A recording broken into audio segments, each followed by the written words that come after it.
अंतर नहीं है, और विश्व भर में उसका आकर्षण हो जाएगा। और हम तो खूब, मेरा यहाँ कोई, मैं ये क्यों कह रहा हूं, क्योंकि आपके हित की बात है, इसमें मेरा कोई हित नहीं है। ऐसा कुछ नहीं है कि मुझे महाराज जी से कोई इसमें बैठ के हमने कोई योजना बनाई है, नहीं। इन्होंने भी मुझसे कुछ नहीं कहा, एक बार नहीं कहा कि आप कुछ बोलिएगा। मैं व्यासपीठ पर बैठा हूं असत्य भाषण कर, भारत का नहीं पूरे विश्व का। इसलिए आप सब सागर वासियों को मैं विनम्रता से आज खुले मुख, कल फिर विश्राम हो जाएगी कथा, आपको आपके अवसर का स्मरण दिलाना चाह रहा हूं कि डट के ये मौका मिला है, सब मिलजुल करके ऐसे स्थान को यहाँ विकसित कर दें जिसका आकर्षण ऐसा बने कि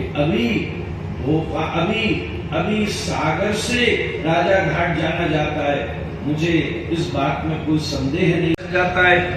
फिर जब हम गाड़ी में किसी के साथ में जाते हैं, भगवान की कृपा ऐसी कि यहाँ तो वैसे फोन नहीं चलता, वहाँ फोन चालू हो जाता है, तो दिन भर के थोड़े काम है हम निपटाए लेते हैं। घर की बात है, कुछ गौशाला आश्रम की कुछ लोगों से बात करनी हो, कोई लंबी विस्तार से चर्चा नहीं हुई, उन्होंने मुझसे कुछ नहीं कहा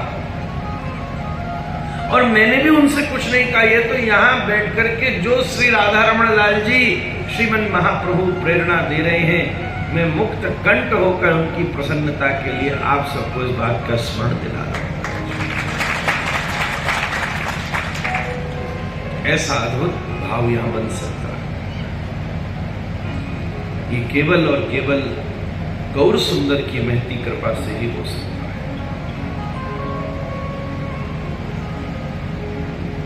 आपने तो मुझसे यही कहा कि महाराज जी केवल चैतन्य महाप्रभु की भक्ति सबके मन में आ जाए, कृष्ण भक्त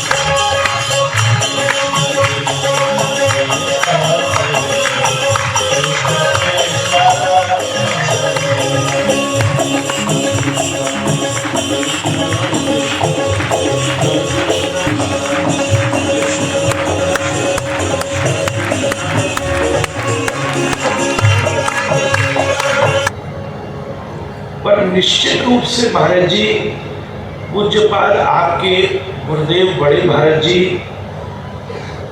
जिनके नाम से मठ है, वो तो आ ही थे, आप तो हैं ही, संत तो आ ही रहे, पर कहीं न कहीं भूतकाल में श्री चैतन्य महाप्रभु के समय कोई न कोई विशेष चैतन्य महाप्रभु के पार्षद ने यहाँ बैठ करके अवश्य भजन किया है, जिसका प्रसाद है। फिर भी स्वास्थ्य आज भी कुछ थोड़ा सा 19-21 है, आयु और स्वास्थ्य का बंधन तो होता ही है। इस समय के महत्व का विचार करके सागर वासियों से हम विनती पूर्वक निवेदन करें, आज चैतन्य महाप्रभु का ये संदेश अलग अलग संस्थाओं के माध्यम से पूरे विश्व में घूम रहा है। आपको हरे कृष्ण बोलने वाले लोग पूरे भारत में मिलेंगे, और भारत को छोड़ो चाइना में मिलेंगे, रशिया में मिलेंगे, यूरोप में मिलेंगे, अफ्रीका में मिलेंगे, अमेरिका में मिलेंगे। चैतन्य महाप्रभु के अनुयायी चाहे किसी भी संस्था से जुड़े हैं, सब जगह आपको श्री चैतन्य महाप्रभु के आश्रित जनों की प्राप्ति हो। सुंदर और विशाल चैतन्य महाप्रभु का स्थान बन जाएगा, तब आप उस समय को देखिएगा। मुझे नहीं पता अभी क्या स्थिति है, पर केवल उस चैतन्य महाप्रभु के स्थान का दर्शन करने के लिए देश और परदेश से भी लोग इस राजा घाट की